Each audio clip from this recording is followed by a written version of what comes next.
Jornal Câmara dos Deputados. Câmara realiza sessão em homenagem às mães. Deputados aprovam projetos de combate à exploração sexual. CPI da crise aérea inicia diligências segunda-feira. Na próxima semana, a Comissão Parlamentar de Inquérito que investiga a crise aérea inicia a tomada de depoimentos e a realização de diligências. O repórter José Carlos Oliveira tem mais informações sobre os trabalhos da CPI. Os deputados da CPI da crise aérea iniciam efetivamente as investigações nesta segunda-feira com uma visita ao Sindacta 1 em Brasília. O órgão é responsável pelo controle de voo na região centro-oeste e em parte da sudeste. A visita servirá para que os deputados observem os equipamentos e conheçam a logística envolvida no controle do tráfego aéreo brasileiro. Ao mesmo tempo, a CPI se prepara para receber as cópias dos chamados relatórios de perigo. Os documentos preparados pelo Sindacta 1 relatariam a existência de pontos de sombra no espaço aéreo em que aviões somem, se multiplicam ou mudam inesperadamente de altitude nos radares. A transferência dos relatórios de perigo para a CPI foi pedida pelo deputado Vanderlei Macris, do PSDB paulista, com o objetivo de orientar os parlamentares durante os futuros depoimentos à comissão. Nós temos em mãos alguns deles que mostram, inclusive, duplicidade de pistas, 2 pistas na tela do computador, do radar, e isso mostra que uma é virtual e a outra é real.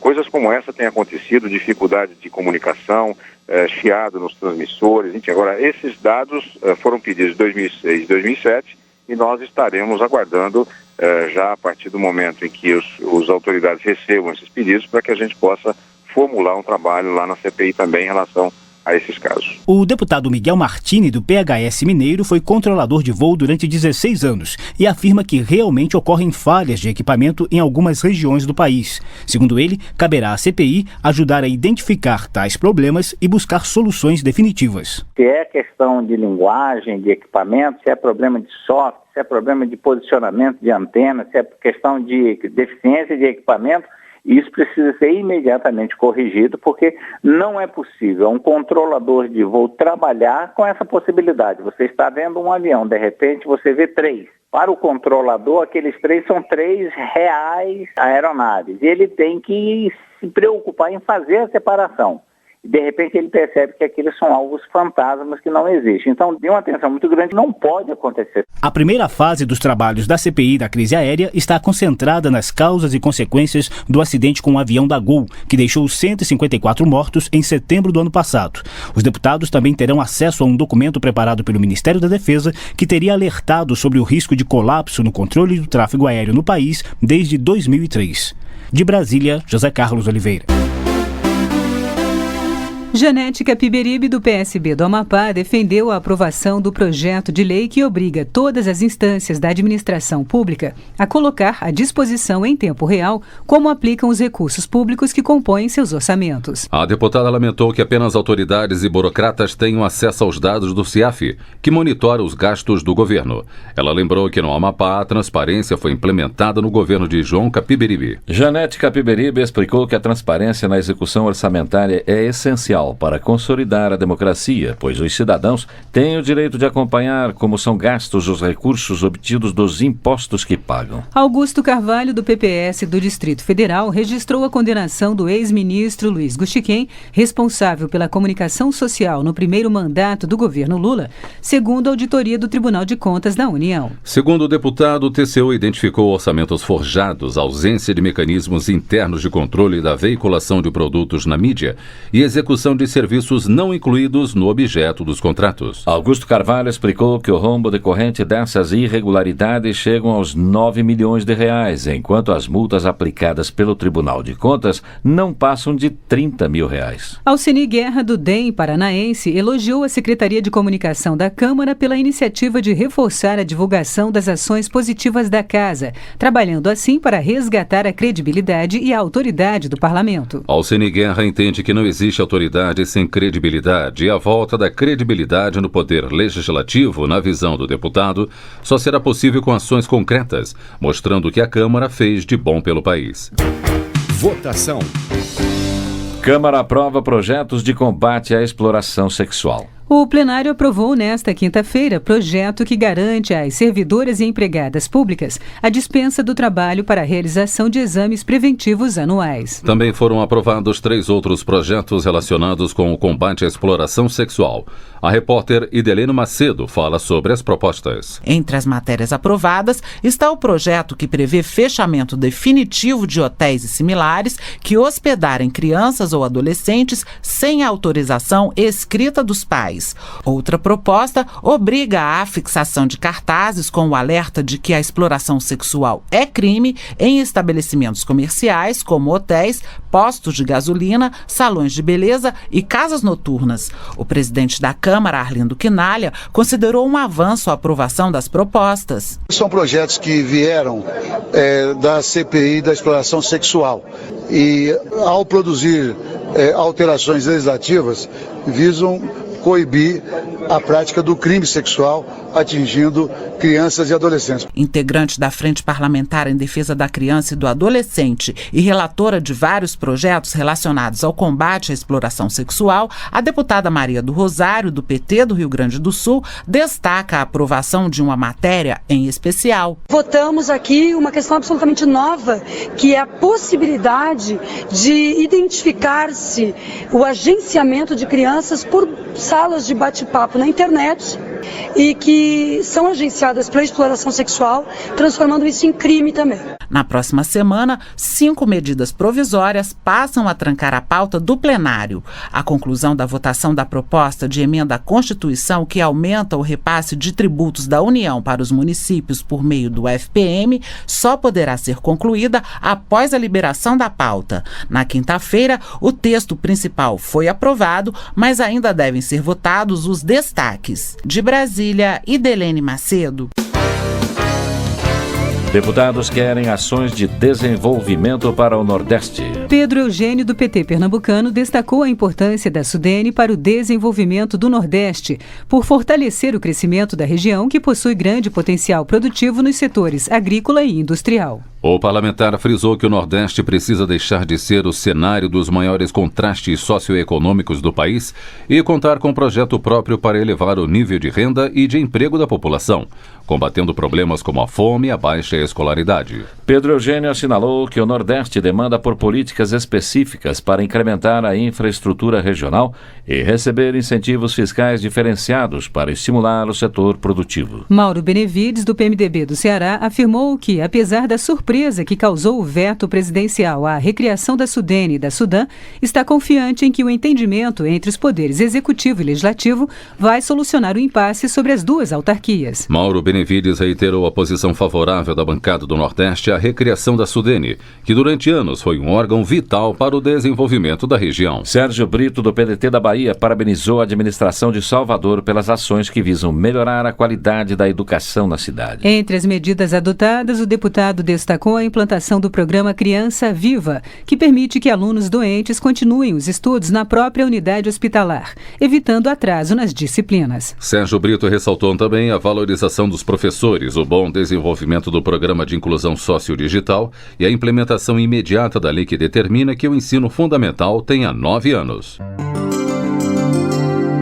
Mendonça Prado, dos Democratas, cobrou mais políticas de incentivo ao desenvolvimento de Sergipe. Ele afirmou que o Estado conta com grande potencial econômico e possui uma população dedicada ao desenvolvimento local. No entanto, o parlamentar lamentou as medidas do atual governo de Sergipe, que gerou problemas como a elevação da violência, especialmente no município de Monte Alegre. Ele também citou o desrespeito aos servidores públicos e a falta de programas para fortalecer a educação. Mendonça Prado afirmou que a administração de Marcelo Deda tem comprometido o Serviço de Saúde do Estado com a demora em colocar em funcionamento projeto que garante a instalação de maternidades em Sergipe, iniciado no governo anterior. Albano Franco, do PSDB, elogiou o intercâmbio realizado entre os estados de Sergipe e Alagoas, visando oferecer melhores condições de saúde aos índios Chocós que vivem na ilha de São Pedro, no município de Porto da Folha. Segundo Albano Franco, a parceria envolve procedimentos ligados à educação e à saúde, a fim de levar àquela comunidade indígena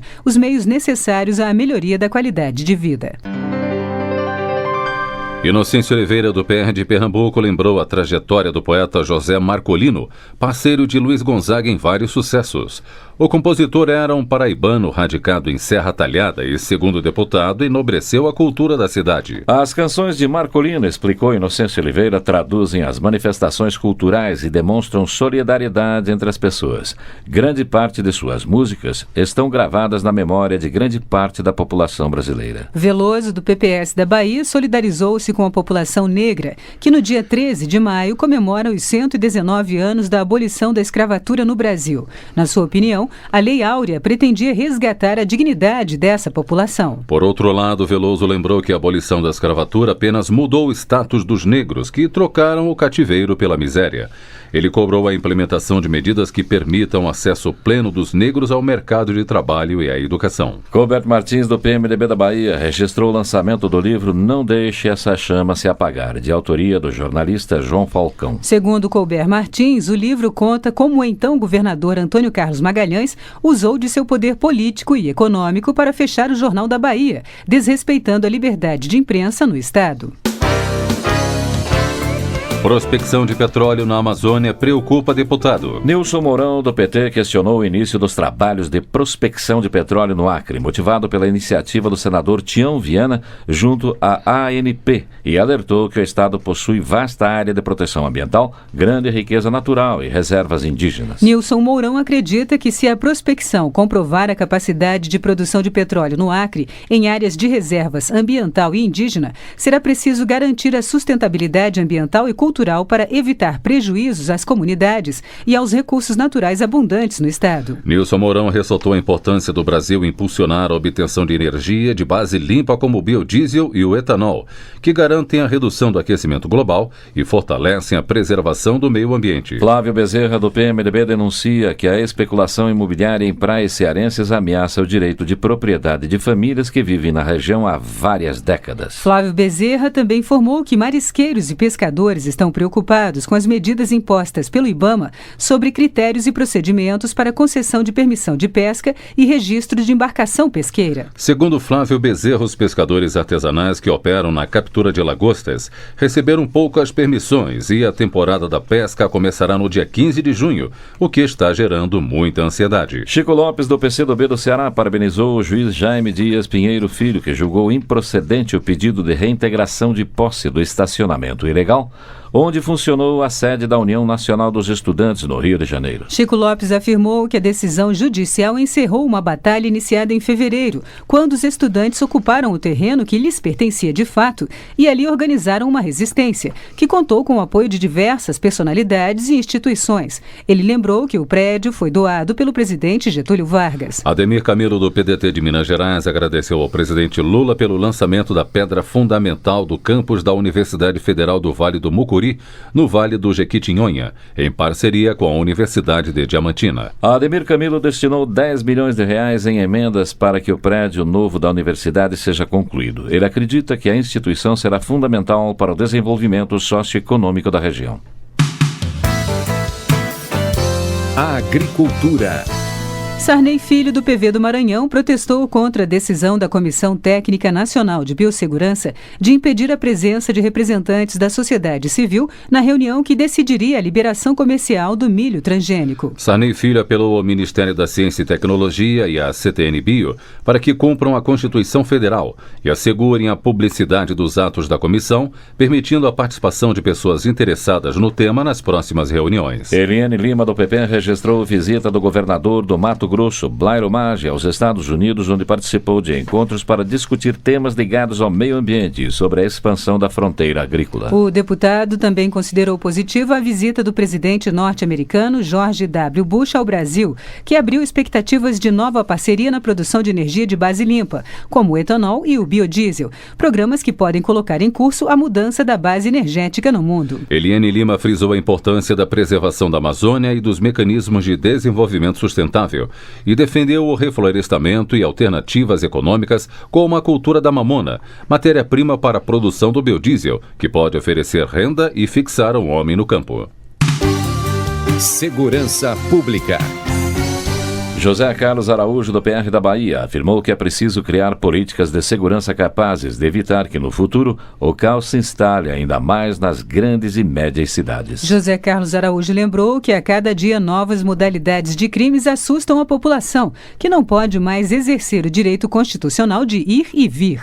Para o deputado, a conivência entre o poder público e o crime organizado não pode se tornar um traço cultural no Brasil. E o Derlei Cordeiro, do PPS do Acre, afirmou que é viável a realização da Copa do Mundo de 2014 no Brasil, porque ainda há tempo de garantir a infraestrutura para os atletas. Mas o Derlei Cordeiro alertou que, se nada for feito para conter a violência, o Brasil pode ser preterido por algum outro país em que pessoas tenham a integridade física e material mais garantida.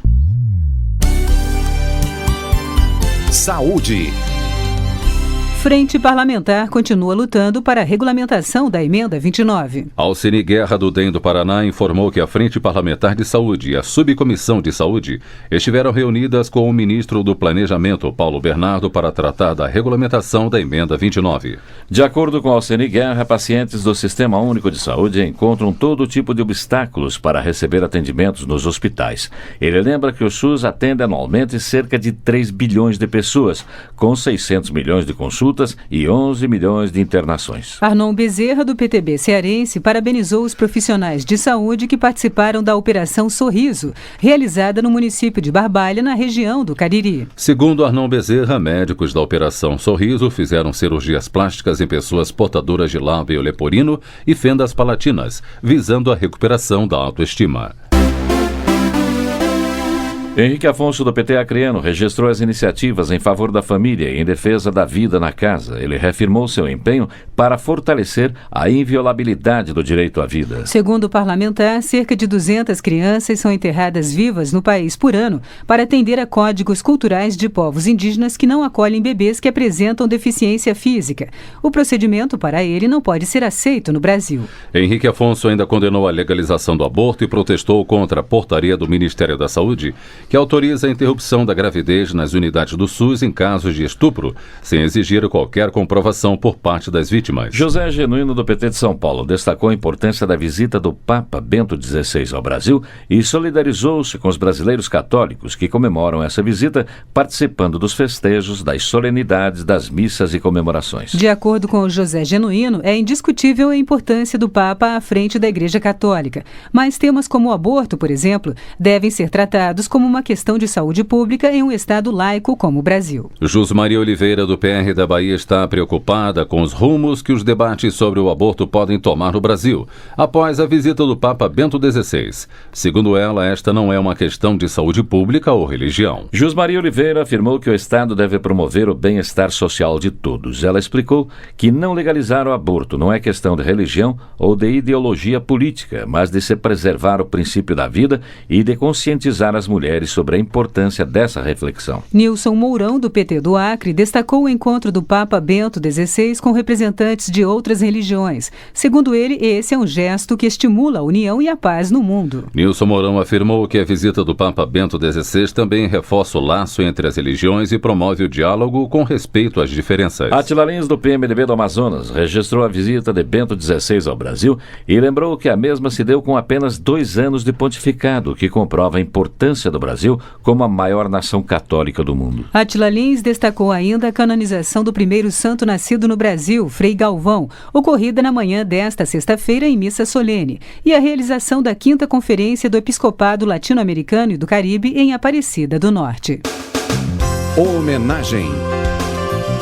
A Câmara realizou hoje sessão solene em homenagem ao Dia das Mães, comemorado no próximo domingo. Rodovalho do DEM do Distrito Federal homenageou todas as mães, lembrando que são elas que velam pelos filhos desde o nascimento e vivem entre dores e alegrias. Rodovalho informou ainda que hoje foi lançada a Frente da Família, com o objetivo de proteger essa instituição, que resiste há séculos e é a base de uma sociedade saudável. Otávio Leite, do PSDB do Rio de Janeiro, também homenageou todas as mães, especialmente aquelas que têm filhos portadores de deficiências. Otávio Leite lembrou que no Brasil 25 milhões de pessoas convivem com algum tipo de deficiência e geralmente é o empenho das mães que garante a melhor qualidade de vida dos filhos deficientes. A Voz do Brasil, de segunda a sexta-feira, às 19 horas. Boa noite.